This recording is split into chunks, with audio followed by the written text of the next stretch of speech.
Dag og velkommen til Temalørdag. I dag har vi Tony og Donny på besøg her i studiet, og der er noget specielt ved dem, fordi de går ind for maskering af hele ansigtet, og det synes jeg, vi skal høre lidt om.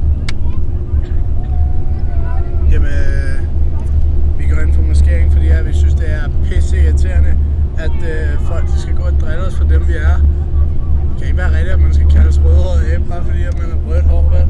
Nej! Godt nok. Ja! Men det er sådan, at vi vil ikke finde os i det mere, vel? Nej! Fuck alle, der er fucking haters, man. Ja! Hvorfor tror jeg, der er så meget kriminalitet? Det er måske fordi, at folk går og driller hinanden. Går I altid sådan klædt? Ja! Jeg tror nok lige, vi gør. For vi er pisse ligeglade. Vi lever livet! Er det ikke pisse varmt? Nu når du siger det, så er det faktisk. Ja, det er pisse varmt. Men ved du hvad? Vi er pisse ligeglade!